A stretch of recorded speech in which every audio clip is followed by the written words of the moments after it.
प्रधानमंत्री पहुंचे हुए हैं ओडिशा के भुवनेश्वर, जहां पर उन्होंने सम्मानित किया है उन परिवारों को जिन्होंने 1817 में ब्रिटिश शासन के दौरान आंदोलन लड़ा था। बनाने में जिनके पूर्वजों ने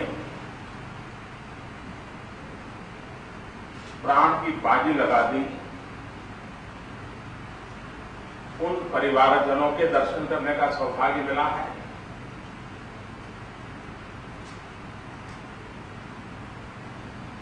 मानव जात के विकास की यात्रा में जितना सामर्थ्य सपनों का होता है, उतना ही सामर्थ्य इतिहास के स्मरण का होता है। इतिहास एक जीवंत प्रेरणा होता है और मानव जाति को अपने सपनों को साकार करना है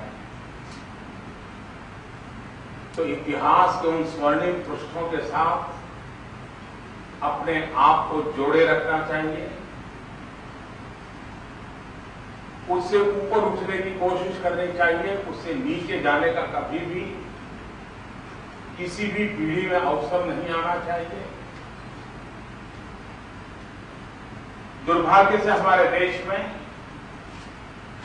आजादी के इतने बड़े संग्राम को कुछ ही वर्षों में सीमित कर दिया गया, कुछ ही परिवारों में सीमित कर दिया गया, कुछ ही घटनाओं में सीमित कर दिया गया। जबकि भारत की आजादी का आंदोलन जन जन का आंदोलन था, त्याग और बलिदान की घटनाओं से भरा हुआ आंदोलन था। लगातार 700-800 साल तक बलिदान की श्रृंखला चली थी।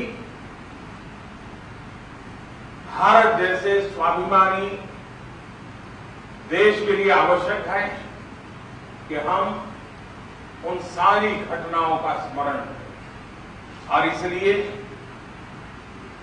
एक योजना भारत सरकार ने बनाई है। आपने देखा होगा हिंदुस्तान के जिन जिन राज्यों में जनजाति के लोग रहते हैं, उस राज्य में 100 साल पहले, 150 साल पहले, 200 साल पहले, 250 साल पहले अंग्रेजों के खिलाफ लड़ाई लड़ने का बीड़ा उठाया था जनजातीय लोगों ने। उनका योगदान अप्रतिम है और इसलिए भारत सरकार ने योजना बनाई है कि देश के 50 प्रमुख स्थानों पर जनजातीय लोगों ने आजादी के आंदोलन में जो योगदान दिया है, उसको वर्चुअल म्यूजियम के द्वारा पुनर्जीवित किया जाए। आने वाली पीढ़ी को पता चले कि आज भी जंगलों में जिंदगी गुजारने वाले, अभाव की जिंदगी जीने वाले इन जनजातीय हमारे पूर्वजों ने हम लोगों के लिए कितने बड़ी बलिदान दिए थे।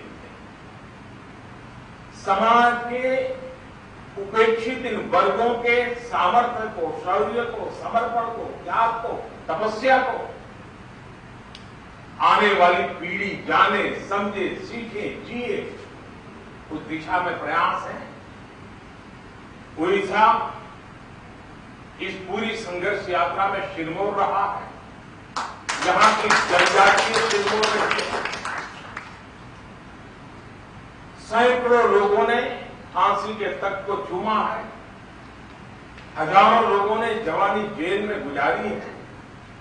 आने वाली पीढ़ी को इतिहास जीवित रखने के लिए ये वर्चुअल म्यूजियम की एक बड़ी योजना, अब टेक्नोलॉजी के कारण ये संभव हुआ है, उस पर काम चल रहा है और एक के बाद एक देश के अलग अलग राज्यों में जहां जनजातीय समुदाय ने आजादी के जंग का नेतृत्व किया है, उन घटनाओं को चित्रित करने का, उस समय के जैसे यहां बख्शी जी ने पूरा उस समय नेतृत्व दिया था। ऐसी घटनाओं को आज की पीढ़ी को बताना ये आवश्यक है, उस दिशा में काम होने वाला है। मैं फिर एक बार अपने आप को बहुत भाग्यशाली मानता हूं। आप सबके आशीर्वाद बने रहे।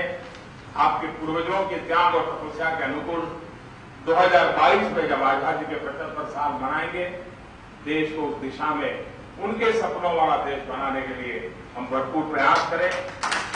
आप सबको मेरी तरफ से जय जगन्नाथ। प्रधानमंत्री नरेंद्र मोदी को आप सुन रहे थे। वो इस वक्त ओडिशा के भुवनेश्वर में मौजूद हैं और उन्होंने जो 1817 में ब्रिटिश शासन के दौरान पीड़ित परिवार थे जिन्होंने विद्रोह किया था, आंदोलन किया था देश को बचाने के लिए, उन परिवारों को सम्मानित किया प्रधानमंत्री नरेंद्र मोदी ने। आज से प्रधानमंत्री नरेंद्र मोदी का 2 दिवसीय गुजरात दौरा भी होगा। सूरत में आज शाम पीएम मोदी रोड शो करने वाले हैं। इसके अलावा जो बड़ी बातें उन्होंने कही हैं ओडिशा में, जो ओडिशा विद्रोह से जुड़े परिवारों को उन्होंने सम्मानित किया है, उसमें उन्होंने कहा कि जनजातीय लोगों ने अंग्रेजों के खिलाफ लड़ाई लड़ी थी। वहां पर जो लोग मौजूद थे जिनको सम्मानित किया गया, उनके पूर्वजों ने जो लड़ाई लड़ी थी, उसी वजह से ओडिशा विद्रोह से जुड़े परिवारों को सम्मानित किया गया।